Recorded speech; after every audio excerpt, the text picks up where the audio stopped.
welcome to the Movieception Show. My name is Fariba, and before I go into the main topic of this video, I just want to give a quick update regarding just everything that's been happening on this channel. For one thing, I am 2 episodes behind on Andor, so I'm hoping to get those in as soon as possible before the penultimate episode drops this Wednesday. But I cannot keep any promises, but I will truly try my best to get them in as soon as possible. And on top of that, now that Phase 4 has now officially ended, I am planning to do another discussion video after this one, sometime maybe this week, hopefully, to just talk more about the landscape of Phase 4, just the things that we learned about it, just our impressions about it, discuss kind of, some of the issues that we've dealt with this whole phase, just because that has been a huge issue this whole phase. So yeah, definitely keep an eye on that. I'll let you all know in the post on when to expect that sort of video. I haven't decided yet whether I'm going to be doing a live or just a recorded session. We'll see about that, but keep an eye on that. But yeah, without further ado, let's go into just the main topic of this video, and that is my review for Black Panther Wakanda Forever. So yeah, right off the bat, this is a movie that we all knew had a lot going on, right? We anticipated the emotional weight that was going to be being put into this film. Just again, 2 years ago, we all got that unexpected, shocking news when we heard that Chadwick Boseman had passed away from colon cancer. None of us had anticipated this. None of us knew about this. I don't even think some of his co-stars knew about this. It really was a really deep hit into just everything that just happened all around us, right? And we all knew that this was going to have a huge impact on this film that we now have is Wakanda Forever, and just kind of seeing just the legacy that not just T'Challa has left in the MCU, but Chadwick Boseman has done as an actor, just to really change the cultural landscape that we not just see in the MCU, but in just the superhero genre itself. That was something that we all knew was going to be carried on into this film. We saw that in the first trailer, the emotional weight that you can feel, just the chills of just hearing the solemn, sad music playing in the background, but also knowing that there's a bit of hope, knowing that, even though, whether it be Chadwick Boseman or T'Challa, that no matter what, their legacy will always live on, even if, they're not with us. And we knew that this was going to be the main message going into this film. So right off the bat, this movie, right, it starts off with so much intensity that you can feel in the room, right? I mean, it starts off with so much hurry, so much rush. There's a lot of things going on with the fact that, there's a lot of chaos. It starts off with that in the beginning, right? Like, you can really just feel for Shuri and just how she's feeling in the moment that, her brother's about to die any second if she doesn't figure out and formulate a new synthetic version of the heart-shaped rib, as we all know had all been destroyed in the first film. But even then, she couldn't figure it out, and it was too late for her to really just save her brother, and he eventually does die in the film. But even then, this is a movie that really just does just such a great job just discussing about death, especially in terms of T'Challa and paying tribute to Chadwick Boseman. They don't really go too deep into what really caused his death, but in a sense that what really caused it is not what matters, but really just the fact that this is a movie about where the legacy will always live on, and that even the dead will always be in our thoughts. Like, I believe the quote is, in my culture, death is not the end, right? That this was basically what we got from this film, that death is not the end, that even though that T'Challa had died, his legacy will always live on, and not just his, but even Chadwick Boseman's. And we can just feel how much of an impact they have left in the MCU in general. And again, like, if you were in my room, you would be hearing all the sniffles, the crying, the tears. You can hear that. And then just going into just the wonderful memorial logo that they have for the Marvel Studios, and just, the silence that you can feel in the room. I mean, you can tell how much of an impact that Chadwick Boseman had left on not just the universe, but also just the cultural landscape of the superhero genre, and how he put an impact on Marvel fans. You can just tell that right off the bat, that Ryan Coogler had done such an immaculate job, just really dedicating this movie to Chadwick, and really does that right off the bat.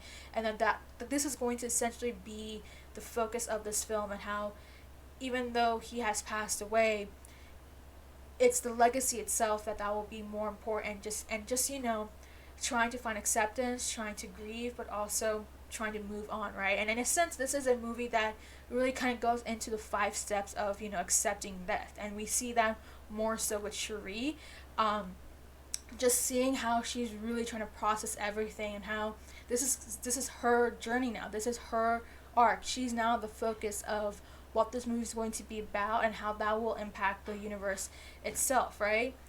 So yeah, this is a movie that really goes deep into that. And again, I think we also expected that Cherie was going to be the Black Panther. I mean, there was no doubt about it. And this is a movie that really did such a great job just showcasing that. I mean, for one thing, I would say that in terms of her story arc, you can really see a lot of the parallelism between her and her brother's journey as becoming the Black Panther, right? I mean, for both of them, they actually started off with eventually when they do get into their mantle as Black Panther, you can tell right off the bat that there is kind of this vengeance that they're both feeling. Like for T'Challa, it started back in Civil War. For Shuri, it's going to start off with the not the Atlanteans, sorry, the Telecons, and the Telecons. I apologize for the pronunciation, but you know what I mean, right? Namor and Telecons, right? Now I'll talk more about him in a second.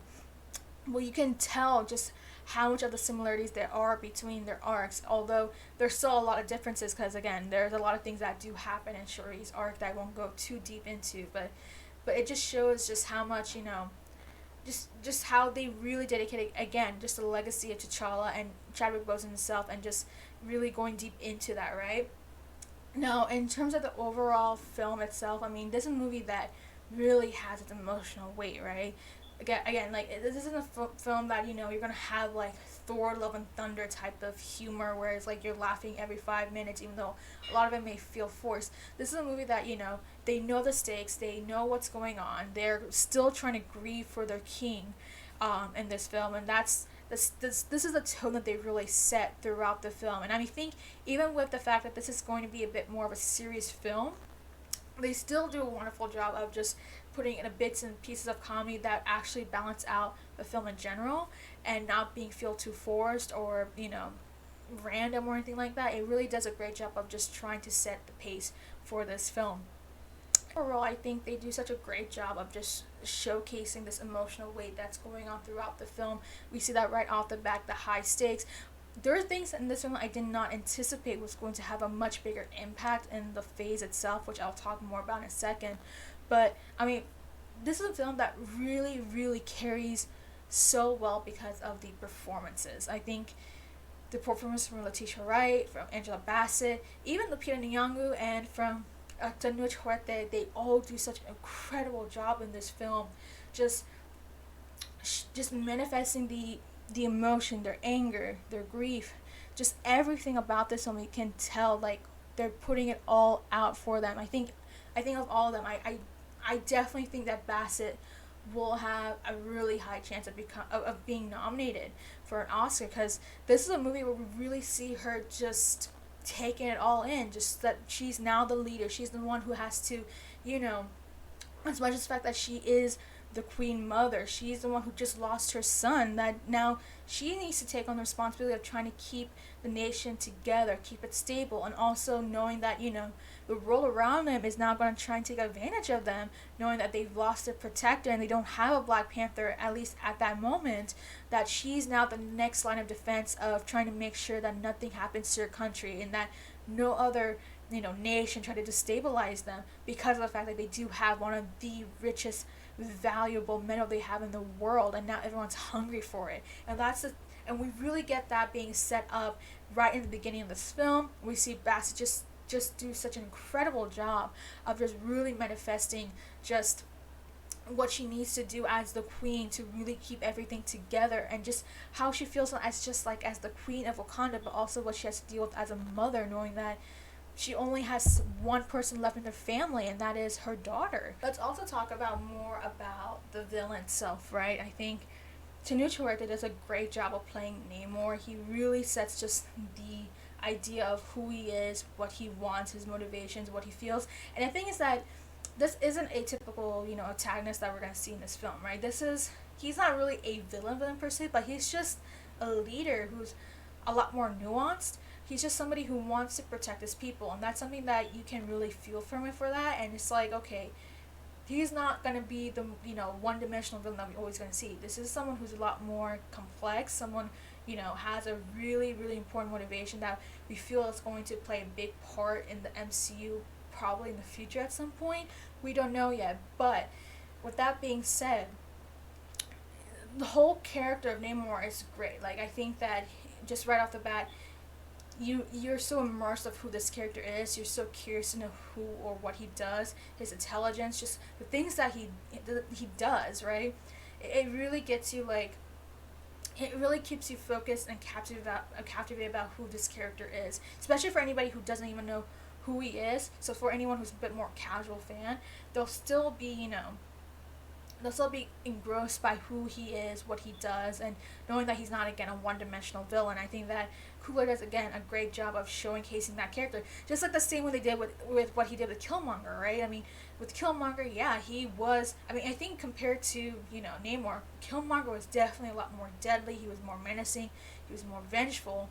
But even that being the case, he was also a lot more nuanced as a villain and antagonist, because he was just somebody who, having been through everything that he has dealt with, losing his family, knowing that the world has always been against him, that this is why he feels so vengeful, why he wants revenge, and why he feels like in his own way that the revolution will be the best way to really resolve anything.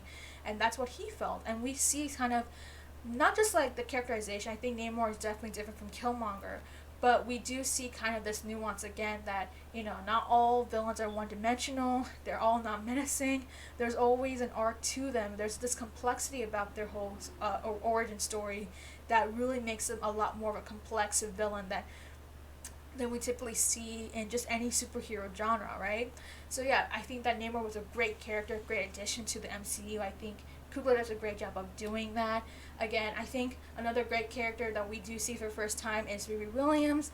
I mean, I think she's a great addition. She definitely gives a lot of Peter Parker vibes. I think right off the bat, you were literally saying, oh my god, this character is literally like Peter Parker, but just like, an Iron Man version of it, right? And it's just like, wow, like, you are really immersed by this character. The fact that she even goes to MIT, that's another crazy thing. But also there's one part where she's really like more focused about her differential class or something like that, or the fact that Wakanda really, rather than the fact that, her life's in danger. It's like, it gave me similar vibes to Civil War, where Peter Parker is being recruited by Tony Stark, and he's like, wait, I have to do homework, and Tony's like, I'm gonna pretend that, you didn't just say that, right? I really got all those vibes of, like, Peter Parker in her. Now, I definitely feel like there were parts about her in terms of, like, just her personality that were, maybe not for me. She's definitely a lot more bubbly, which, again, it could just be because I'm just not that type of person who are into, like, those people. But she is definitely very bubbly. She's very enthusiastic. And I think that that's great in terms of just bringing this addition to the MCU. I just felt like there were times where I felt like she needed to kind of just tone it down a bit, but I think that's more so the issue with the writing and just who the character is than more so the actress. I think the actress has done such a great job overall. I think her name is Dominique Thorne. But yeah, she still does an overall great job of, like, embodying who Riri Williams is. She's a really innocent, young college girl who, wants to prove the world that she is one of the greatest geniuses out there, who really enjoys and feels passionate about what she does in terms of just innovating the things that she does, whether it be creating a similar Stark Tech type of, armor, or, maybe perhaps building up a, vibranium detecting machine that somehow can detect vibranium, right? And I think that she's another great addition to the MCU, which I hope to see more. I hope to see that they dive more into her origin stories later on in the iHeart series and Armor Wars. But yeah, I think she's a great addition. Definitely felt like there were times where I felt like, okay, I need her to tone it down a little bit. But overall, she was a great addition. But yeah, I mean, let's just go back to Cherie again. Like, I think Letitia Wright just does such a great job of just embodying and just manifesting just the anger, the sadness that Cherie is going through, but also kind of, I guess there's a bit of this guilt that she also is feeling, knowing that she wasn't able to save her brother, and now she has all this weight being put on her, knowing that, well, she could potentially be the next Black Panther. There's even the pressure of the fact that people are like telling her to become the next Black Panther, even though there's a part of her that doesn't want to, right? And so passion's always been about the science and technology, and it's like, well, now she has to subside that to focus on the fact that she now needs to be protective for her nation. And not just that, but also trying to still grieve for her brother, because again, this is a film that really kind of goes into 5 steps of that, right? She still hasn't gone through, like, she doesn't even get to the part of the acceptance until the very end, right? So again, I think Letitia Wright does such a great job of just, knowing just everything that has happened. She's doing her best to really be the princess, to be, the person that people can go up to, and just, knowing that she has this whole responsibility being put on her, that she does her best to really do what she can, but also understanding where there has to be a limit to it. And I'll talk more about that ending in a second. But overall, like, I think Coogler does just a great job of just really, really writing these characters off. And again, on top of that being the incredible performances from the cast, who really, again, put their hearts out in this film, knowing that this isn't going to just be any, sequel that they're making, but this is a movie that's being dedicated to Chadwick Boseman. And again, throughout this film, there isn't a single moment where you go through everything and not think about T'Challa and Chadwick in general, right? There's so many montages, there's so many, tributes being paid to him, that they all do such a phenomenal job about it. I think there's even one scene where we have Lupita Nyong'o, who is talking to, I believe, Okoye, and you can just tell, like, the way that Lupita is putting out this performance as Nakia, like, she's talking about how she felt about T'Challa's passing and why she didn't come to the funeral and everything like that. It felt so genuine. It was so raw and genuine and visceral that it wasn't acting at that point. It just felt like this is how she was truly feeling, and you can feel that deep within, that, oh my god, like, again, this is a movie that really does a great job of just, just letting us know that in their culture, death is not the end. That's always been the case for Wakandans, and we see that throughout this film. And again, Coogler does a great job about that.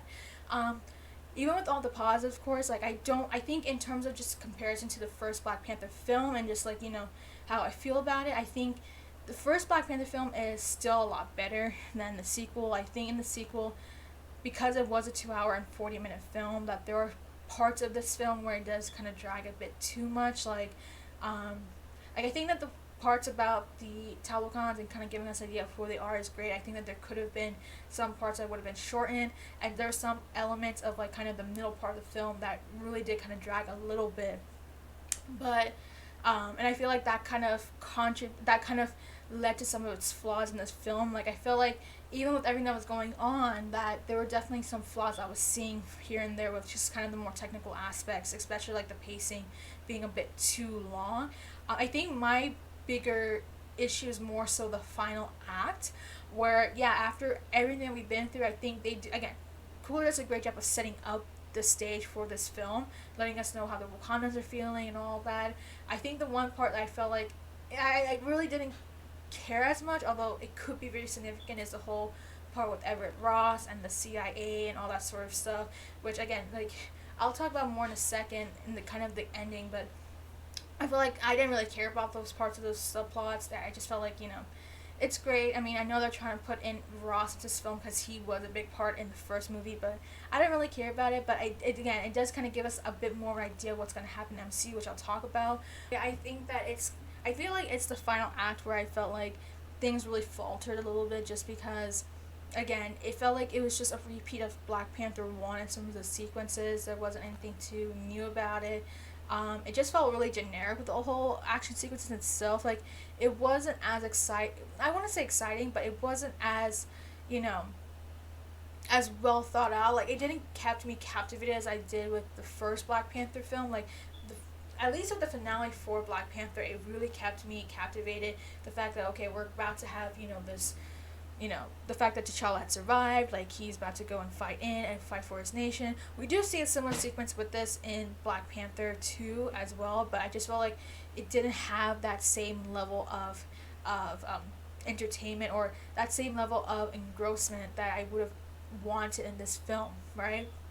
So I feel like in a sense, like, the final act was a little bit of a letdown in that case, but I think the best word to say is that it felt definitely underwhelming in that whole sequence. Just that there wasn't really kind of its own rhythm going on. It was just kind of pulling in things from before, and I feel like that's where I felt, again, very underwhelmed. Like, okay, I get it. I think maybe it was just because it went too quick. And again, this is a movie that has like that is already 2 hours and 40 minutes, right? Like, why would you want to go another 20 minutes? But I feel like everything felt so quick, and it didn't really have like, you know, I would say a final game to it, in a sense, where, you know, after everything that happened, that, you know, there wasn't a payoff for it. But I think overall, regardless of what happened in the final sequences, I think it still does a great job of like setting up, you know, what happened, knowing that this is a movie about a tribute to T'Challa and Chadwick Boseman, that they do really close that off with that. And not just that, but I think that the conflict that does happen in this film, or what they're alluding to in terms of what, you know, what's happening in this story and how it could affect the MCU, it does kind of open your eyes that, okay, now that we have this subplot, we're starting to see kind of what's going to happen in the rest of the multiverse saga, which I'll discuss in just a second. But yeah, I think overall it is such a great film. It does a great way of setting things up. It pays a great tribute to Chadwick Boseman and T'Challa. The performances are immaculate. The story in itself, I think it's okay. I think some things do work, especially the whole Namor and the Talokan's, like, you know, backstory, giving us that idea, and just like letting us know how they're feeling, just kind of the historical, you know, context of things, and just alluding to what, you know, what this could mean for the MCU in general, which again I'll talk about in a second, as well as the fact that this is a film that really does a great job of showing that, again, death is not the end, the legacy will always live on, right? And we see that happening throughout this film. And so I'll talk more about, again, just the more ending sequences and just the overall aspect of how this film could affect the MCU. I think one of the things that I think one of the things that we have been complaining about the MCU, again, is, you know, the fact that we are not getting clear direction where things are going. I think that after having seen this film, and yes, as much as the fact that I didn't really like the CIA sequences, I felt like they're kind of, you know, they kind of ruined the tone a little sense, but I think that it kind of gave us a better idea of how, you know, things are going to affect the MCU moving on. The fact that we do see Valentina Allegra de Fontaine show up, that was a huge surprise. But now, after having seen this film, it definitely gives me a lot better perspective of what's going to happen moving forward. That might actually explain more about what's going to happen in the Thunderbolt film now, because the fact that all these nations, including some of the people like Valentina, want the vibranium, are hungry for it. Like, I think that gives us a bit more of a better picture of what's going to happen, how this is going to affect films like Captain America New Order, how it's going to affect Thunderbolts. I'm starting to really picture that now, right? Like, before we were all really confused, like, why is she here? Why is she recruiting people like John Walker? Why is she recruiting Yelena? Now we see it. Now it's been made. Maybe it wasn't in a more great sense that, you know, we would care for it, unless, again, if you are a major MCU fan, that maybe, again, you'll probably understand what this would mean. But if you're a casual fan, you wouldn't really know why this is significant, right? Like, I had to actually explain that to my friend about why she's important, and how we've seen her before. And yeah, again, unless you're like me, who was really dedicated about the whole lore of the MCU, you wouldn't have understand that.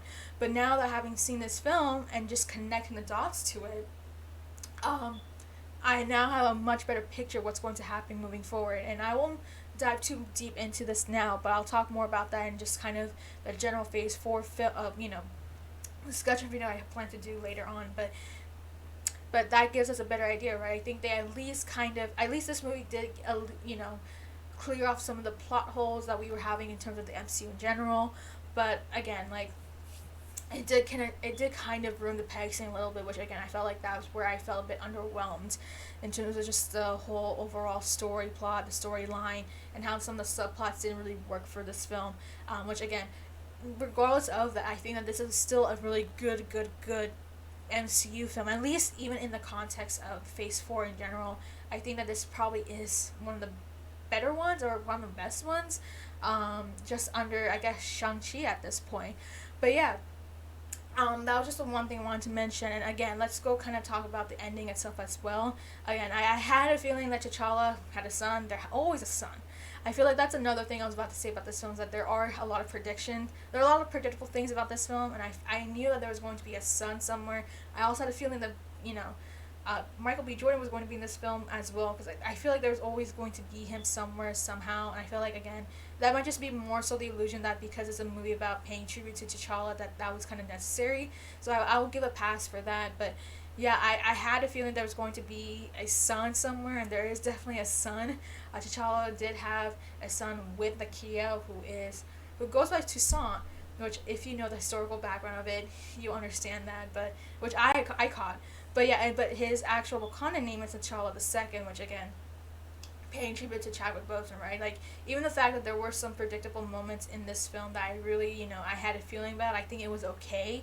I felt like that was necessary just because, again, this was a movie about paying tribute to Chadwick Boseman and T'Challa, and so I feel like that wasn't too much of an issue right there. But again, I think this movie does overall just a great job of just paying tribute to T'Challa, Chadwick Boseman, and doing so with such raw emotional weight that's been running down in this film.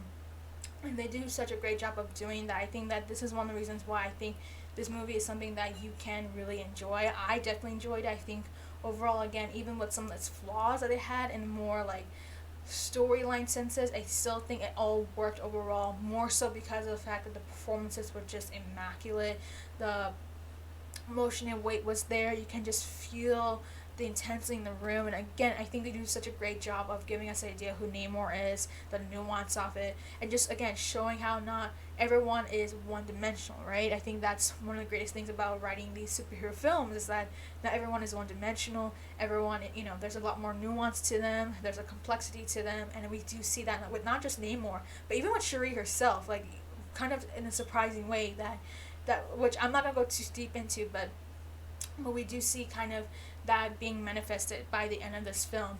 And yeah, again, it did feel a little underwhelming than I would have anticipated, considering that there was just so much running into this film, especially now having seen the trailers and how there was just so much, emotional, weight out of it. I think it still worked. I still did enjoy it. I think it is definitely one of the better movies, or Phase 4 MCU movies that we received. A lot better than Thor: Love and Thunder for sure. Definitely a big jump from Doctor Strange and Multiverse of Madness.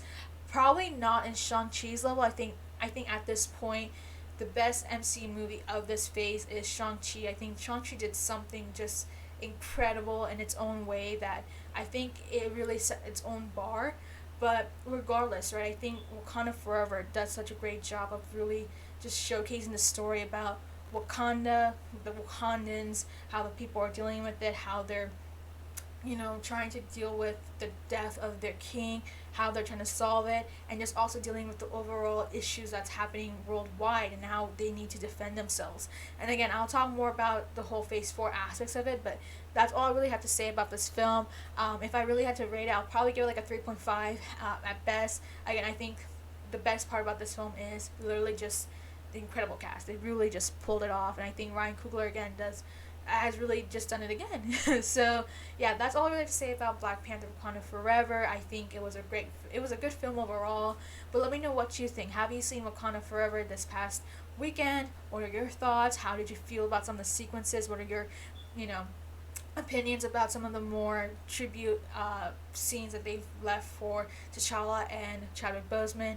What are some things that you felt like, really worked, didn't work? How do you feel like emotionally, just knowing that, again, this is a movie that is, again, a tribute to T'Challa and Chadwick Boseman? And how do you feel about those sequences? What do you feel about the ending in general? What it feels for Shuri's journey, as well as the fact that, they had that huge revelation with T'Challa's kid. And yeah, what do you think this would also mean for the overall landscape of the MCU now that we've seen kind of a bit more of a better picture of that? Make sure to keep an eye on for the MCU Phase 4 discussion video that I hope to do this week. And just make sure to follow me on my YouTube channel. But yeah, let me know in the comments down below, and make sure to like and subscribe.